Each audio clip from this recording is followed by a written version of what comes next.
Carol and Wendy, and the email I got said toast, but Wendy said roast, so it's somewhere in between. I just have a couple of pages here. Burl Redmond Bilderback, 13 years ago, Burl was brought forth upon us. She had 3 sisters and 1 brother. My mother, Ruth, was a younger sister. So she was always Aunt Burl or Aunt B to me, long before the Andy Griffith Show. Okay?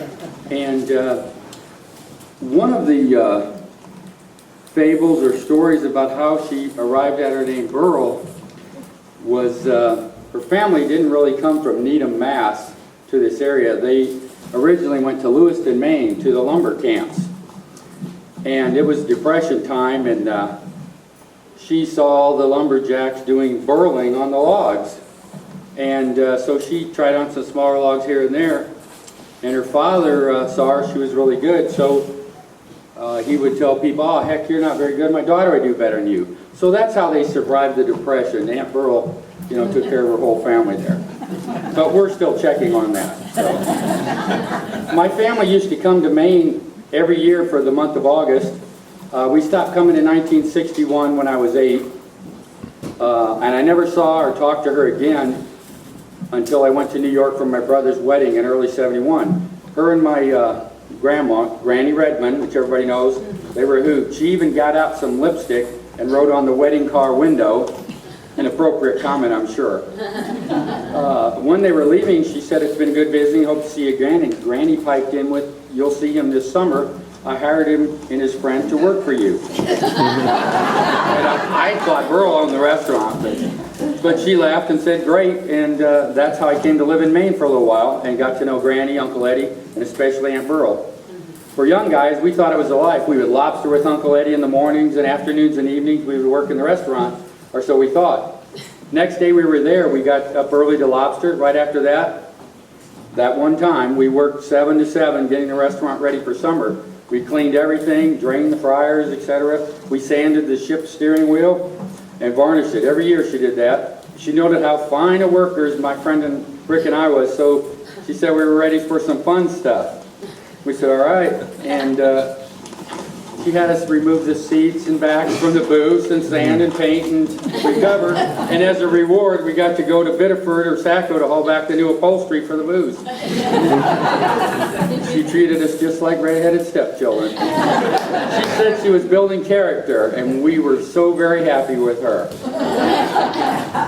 And when the restaurant was open, she cooked up some lobster and had me try some, and I assured her there was no need for me to try it since I didn't like any seafood. She wanted proof, and after squeaming and squawking and tasting until I gagged, she laughed and said, great, now I don't have to worry about you stealing lobsters. But she really fed me great, though. One morning I had chocolate cake and Coke. The next day it was blueberry muffins and Coke. Hot dogs, hamburgers, and ham sandwiches made up the rest of my diet. So she was not just a cook, she was a good dietitian. I also learned when she was a cook trainee to keep your arms down at your side. And oh, I tell you, she really loved Uncle Eddie. Nobody really touched on that. In the summer, she would sleep over the restaurant to keep an eye on it from thievery, and the town too, probably. Well, one weeknight, Uncle Eddie and a friend named Wayne got to having a couple beers at the house and made me and my friend Rick play cards with them. We didn't think it was a good idea since it was after 11 already. And well, peer pressure being what it is, we were soon taking turns shuffling and dealing. About midnight, the kitchen door slams open, and Aunt Burl had seen the light, and she was wondering, what the hey, in other words. Anyway, she starts yelling at me and Rick that we were young kids, and Uncle Eddie was older and needed his sleep, and that we should be ashamed of ourselves. We tried to say something in our defense, but we learned that night a good defense is no match for an offensive juggernaut. We got to get up at 6 a.m. the next morning and learn, oh boy, we're in trouble here, the value of a good night's sleep as we worked from 6 to 11 p.m. that day. She was good to us that way. Anyway, Eddie had slunked up to bed, and this Wayne had slipped out the door while she was yelling at us. And I have never seen or heard from that Wayne again. I think running towards Alaska or some other far place. Well, anyway, me and Rick became friends with the waitresses. I think somebody's wife is one. And they came and took us to a party somewhere, and we were just a couple of Nebraska rubes, so they managed to get us drunk. Unfortunately, they didn't take advantage of us.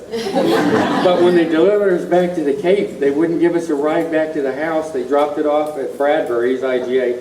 Good advertisement for you. And we worked our way home from there, and my friend made it right to the corner across from the restaurant, and he proceeded to throw up in the trash barrel that was there.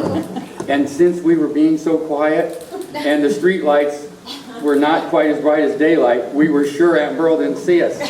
So we slipped right by the old gal, and was I ever so happy to see my bed, my spinning head and stomach was, oh. Anyway, a few minutes later, I was off to never, ever again land, when all of a sudden I started having a nightmare about some mad black bear shaking and hitting me awake and yelling, "Get up, get up!" Anyway, uh-oh. I guess we won't hear the rest of that story. It's here. I don't have it. I got it. I don't have it. Oh, here it is, right behind it. Duh, figure.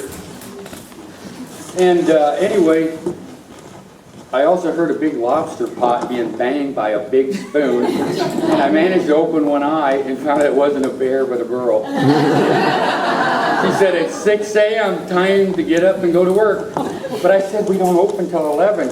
She said, "We are today." And she said something about if you're going to ride the ferry, you got to pay the toll. She was always so good to me. Anyway,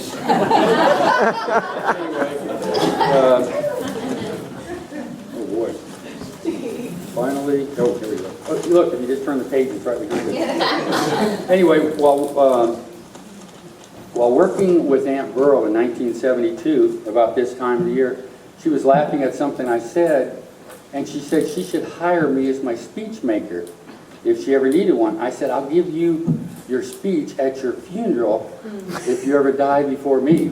You know, with Granny being 117 or something. Good chance of that. Well, anyway, she laughed and said, "I'll hold you to it and make sure it's a good speech." So, but anyway, Burl, her name is, it's the most alluring and popular mineral. It occurs in a diversity of colors and has several important gemstone varieties. The green variety, emerald, is one of the most precious gems. So this is indeed scientific proof that Aunt Burl was very unique and valuable. She taught me many ideals that I carried through my life. And I think Burl is the kind of person the kids want to be when they grow up and wish they'd been when they grow old.